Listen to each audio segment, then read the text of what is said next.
President and CEO of the polling company and campaign manager for Donald Trump. Thank you for being here. Kellyanne Conway is joining us by satellite. Hey, Phil. Kellyanne, thank you. You have been doing our show for over 20 years. You were one of our original blonde conservatives, along with Ann Coulter, consternation of many. But you did not give up on us now that you have become Donald Trump's campaign manager. You stuck it out. I thank you for being here. I'm happy to go into... I have mixed emotions for enabling pure evil. Come on, Bill.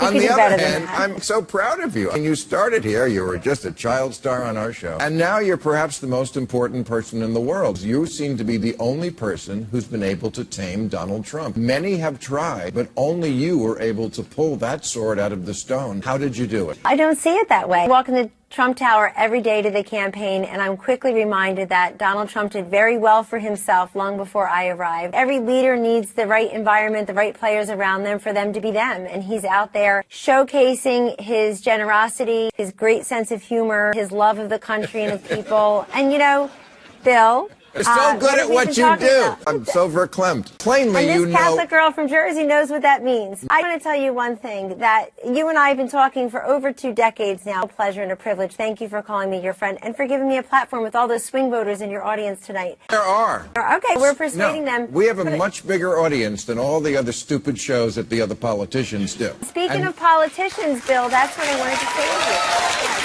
I know you trying to reach those people. That's our audience. And some of them are on the fence. And that's why I heard today Donald Trump encouraged you to do this show. He did. I wanted to tell you that. He said to say hello. When he heard I was invited, he said on that show. That is true. Well, and many politicians are afraid to go on your show, but he's not a politician. I actually didn't hear that. You know, he sued me once. How'd that go? As soon as a judge saw it, he laughed and threw it out of court. I'll tell you who's not laughing, though. I got to tell you who's not laughing. I've been to these rallies. I've been to these fairs. This guy has really created a movement, and people feel like they're part of it. And I want to tell you, you and I have been talking for 2 decades about the problem with politicians. This guy's an outsider, a disruptor, a change maker, and he's not running for the reason many people run in politics, which is, it's my turn. I'm next in line. I want money, fame, status, power. He already had all. He and his family are making sacrifices just to do this. And when I travel around with him, people don't stop him, Bill, and say, I liked you on The Apprentice, or I want your autograph. They say, we need jobs, or please save our country. I know you don't like that, but that's what the people say. Respect people. I'm sure they're watching tonight. I don't have to respect people. I don't. You do. I don't.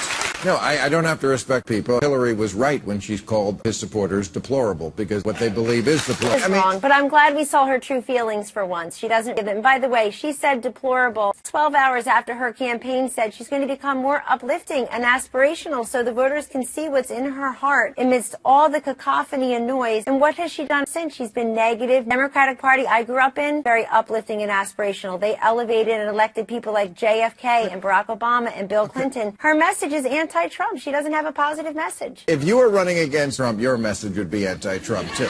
Say, at least she sticks to the facts in her anti-message. Trump has said Hillary will repeal the Second Amendment. Is that her understanding of what she has said in the past? She wants to release violent criminals from jail. Is that what you've heard her say? She wants to repeal the Second Amendment and release violent criminals? She has said that she doesn't like the Heller decision, which was a Supreme Court decision that held that individuals have a private right to bear arms under the Second Amendment. Hostile to that. She has been critical of President Obama because she thinks he hasn't gone far enough on open borders, and he supported many people in this country. Look, Bill, you in 1 hour show, you cover more issues and substance than she covers in a month. She doesn't talk about issues. Okay. When's the last time she gave a speech on taxes, on the middle class, on education, on health care? She doesn't do it. I don't have time to go through his lies. We only have an hour. But I can bat them all down. Go.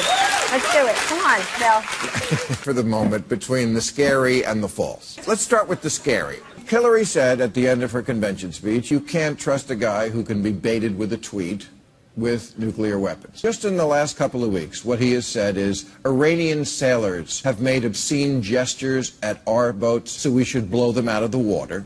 And that when the Chinese didn't provide the proper red carpet when Obama landed there, he would turn the plane around. Isn't she right? Is he really a man who has the temperament? Honestly, Kellyanne, 20 years of friendship, she really be the person to be in the Oval Office? Yes, and by the way, speaking of baited, He is occupying serious real estate in her head. Who's been losing in the polls? Who seems very rattled and not very nimble off of her script these days? As you said in your monologue, what the heck happened? You said it a little bit differently, but I'll clean it up. What the heck happened? I mean, she had this in the bag. Every story was, look at the polls, the race is over. Look at the polls, the race is over. So let's look at the polls now 4 or 5 weeks later. We're winning in some of these swing states that Mitt Romney lost, where she was way ahead, because she thought it would just be a complete blowout, that she just had to bide her time, sit on her lead, wait out the clock. She tried to do that against Bernie Sanders. He won 22 states. She tried to do it against Barack Obama.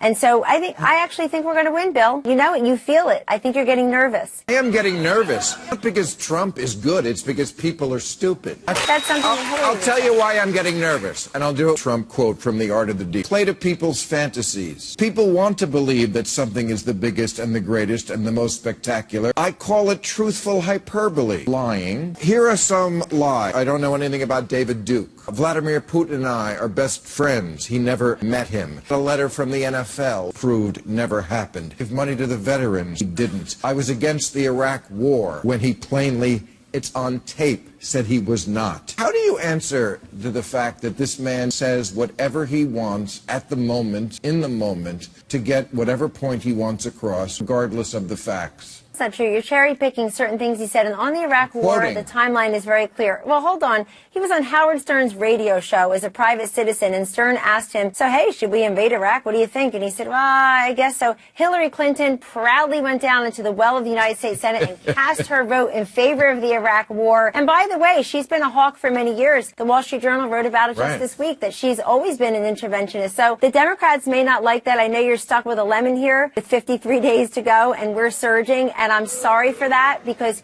she has never been somebody who recaptures the momentum. We saw her fall apart in 2008. We saw Bernie Sanders win 22 states and millions of voters just a couple of months ago, Bill. We see Gary Johnson and, in fact, Jill Stein taking votes away from her. She's just floundering at 42, 44%. The question is why, and the answer is very simple. A majority of Americans think that she doesn't tell the truth. She's not honest or trustworthy, and a majority don't quite like her. If she does win, she will make history, but not because of her gender only. Okay, but you're not her. Never elected a president that a majority of Americans felt was dishonest and untrustworthy. You're not her campaign manager. You're Donald Trump's campaign manager. I'm all for a female president, but not that one. I think it's Hillary. But also, in the past, you've worked for people like Newt Gingrich. I don't agree with a lot of what they say, but they're all serious. Mike Pence?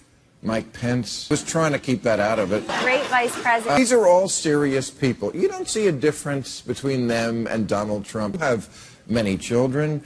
Are you okay with what your children are going to be asking you about supporting a man, enabling a man who did things like make fun of the handicapped? Said John McCain wasn't a war hero. John McCain and Donald Trump have endorsed each other in the race. They support each other in the races this year. I have no problem saying to my children that I want the future to be better for them, and I already know what Hillary Clinton's going to do. She says it, you have to look at her website to know it, for God's sake. She doesn't even talk about the issues. And that I can't support somebody who lies for a living. I'm not going to be... Lies for a living? Yes, he does.